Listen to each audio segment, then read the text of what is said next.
Hello students, welcome back to your computer online class. So students, we was with our new chapter, that was your chapter number 5, and the name of the chapter was Oddicity. I have started this chapter, is not it?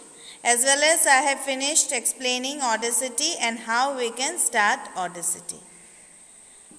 I think so no one has any sort of doubt regarding the meaning of Oddicity as well as how we can start Oddicity.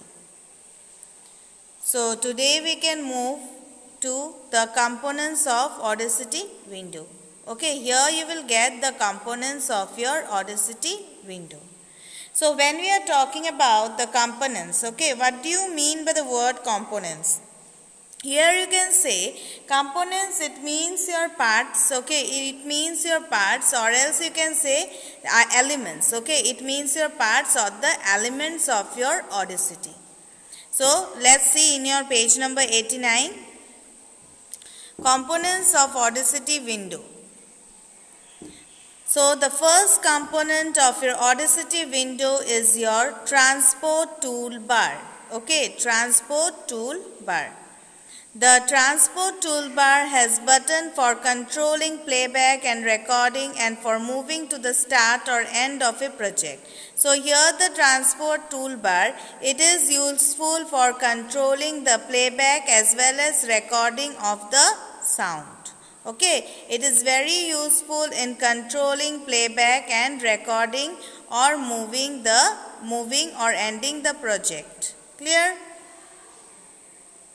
Then next one is your mixer toolbar. This toolbar helps you control the volume levels for playback, left sliders and record right slider for the audio. So mixer toolbar, the main function of your mixer toolbar is to control the volume of your audios. Okay, it controls the volume level of your audio files. For the audio devices selected in the device toolbar, the microphone icon indicates the record volume of the input volume, while the speaker icon indicates the playback or output volume. So here in this, as we know that this particular component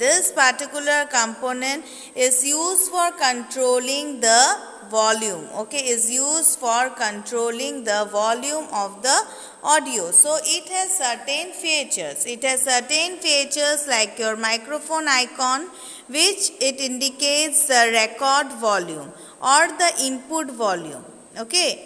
Then the speaker icon, which indicates the playback or your output volume.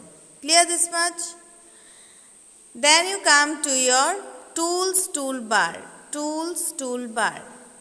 This toolbar has various tools for selection, volume adjustment, zooming, etc. So this particular component helps in what? Helps in volume adjustment. Then again you are zooming the feature. For all these things, tools toolbar is what? Is the main function. The selection tool is used to select sections of the audio files to edit or play. The envelope tool helps you make smooth volume changes. Now in this selection tool we can select the audio files as well as wherever it requests for modification we can also edit it, as well as we can play the audio files. Then again, the envelope tool helps us to smooth the volume changes. Now this main feature of this envelope tool is to what? Is to make the music or make the sound in a smooth position, in a soft position, okay. So that it works very smoothly, so that the audio file works very smoothly. Then the next one is the draw tool. The draw tool is meant for smoothing out irregulation in the audio wave. With the zoom tool, you can zoom into any part of the audio wave. Now this draw tool is basically used for zooming, okay. Draw tool is basically used for irregularities in the audio wave, where the zoom feature is also there, where we can zoom in and zoom out. Okay. Then the next one is time shift. Time shift tool helps you sense audio by dragging audio tracks or clips along the timeline. This time shift is basically to see, to watch how much time your audio folder is working on. Your audio file is working on. Then the next one is your multi-tool. The multi-tool mode allows you to use all the 5 tools together. However, at any given period, only one of the tool is active. Now here what happens, by the name itself you can understand multi-tool, it means there will be many tools where you can modify your files. Clear?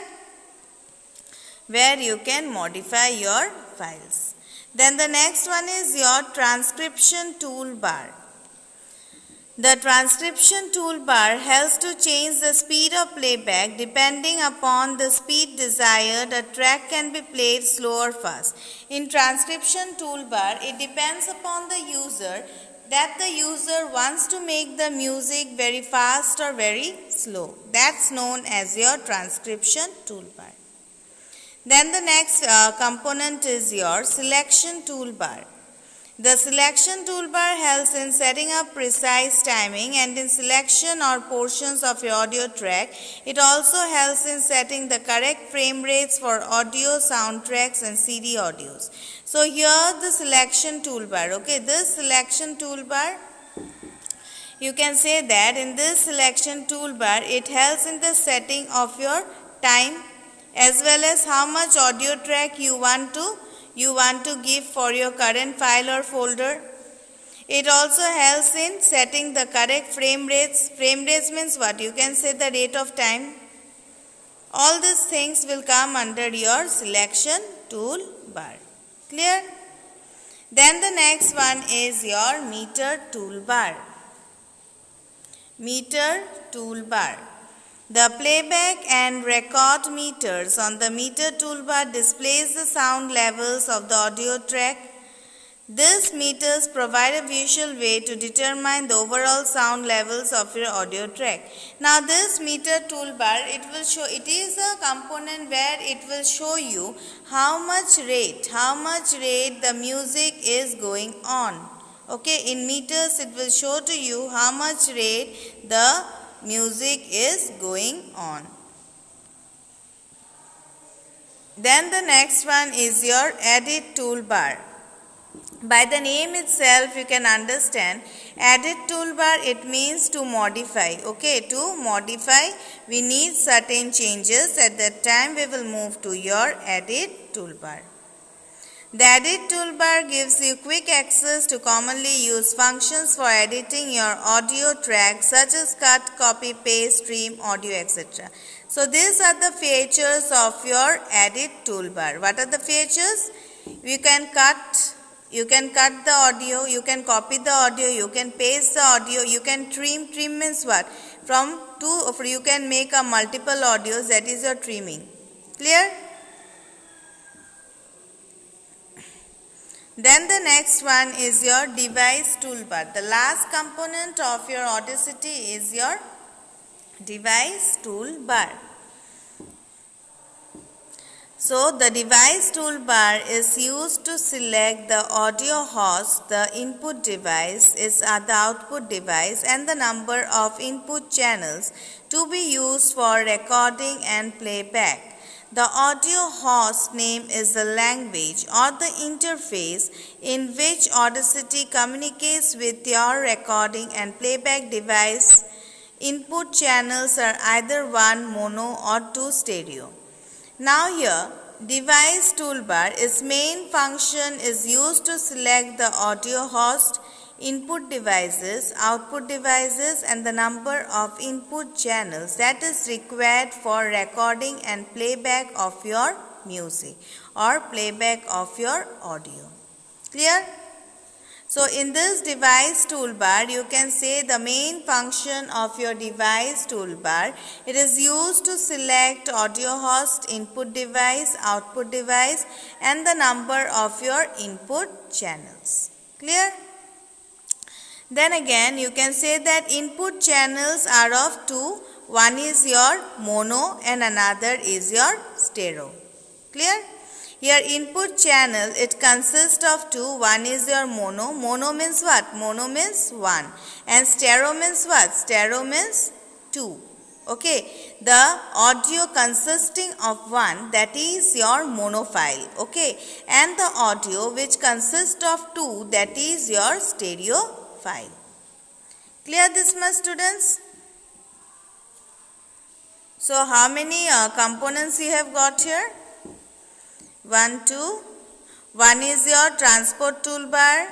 Second one, mixer toolbar. Third one, tool toolbar. Fourth one, transcription toolbar. Fifth one, selection toolbar. Sixth one, meter toolbar. Seventh one, edit toolbar. And the eighth one, that is your last one, device toolbar. So altogether, how many components of Audacity you have got? You have got total 8 components of your Audacity. Clear? How many components? Totally you have got 8 components of what? Of Audacity window. And all these components have their particular specific functions. Clear this much? No doubts regarding this? So students, what you are going to do? As I have explained you these components of Audacity window, you are going through your books very nicely. All these 8 components, you read it very nicely. And if you have a doubt, you will call me. Clear, students? So students, in my next class, I will explain you how we can create a new project and importing and playing audio files. How we can import and play audio files. So students, now I am concluding my class here. Thank you to all and have a nice day ahead.